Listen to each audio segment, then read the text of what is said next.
Je me trouve à Martignas-sur-Jalles, une des 9 communes dont les habitants ont pu retourner chez eux. Et c'est le premier réveil ce matin à leur domicile. Je me trouve devant cette boulangerie qui a vu ses habitués revenir très tôt ce matin pour reprendre leurs habitudes.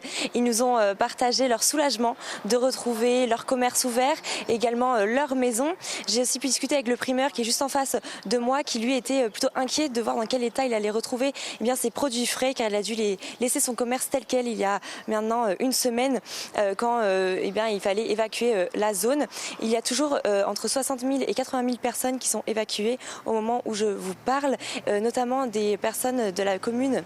Les habitants de la commune du Porge, c'est la commune la plus durement touchée par cet incendie. Aujourd'hui, il va y avoir une distribution de produits de première nécessité pour ces personnes-là. Au total, il y a 10 000 tonnes de dons qui ont été récoltées à Bordeaux depuis plus d'une semaine. Autre particularité de cette commune de Martignas-sur-Jalles, Elodie, elle abrite une base militaire qui a beaucoup contribué aux efforts des pompiers.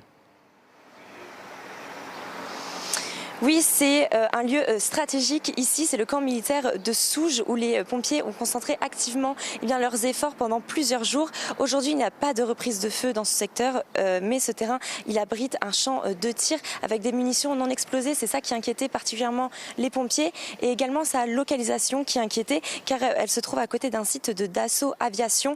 C'est sur l'un des sites de nombreux de cette industrie de défense de la région. À ce jour encore, le feu est toujours stabilisé comme vous l'avez rappelé. Il y a encore ce matin plusieurs points actifs, notamment sur la péninsule du Cap Ferré. Les 3300 pompiers maintenant concentrent leurs efforts sur la Lésière pour garder ce feu stable.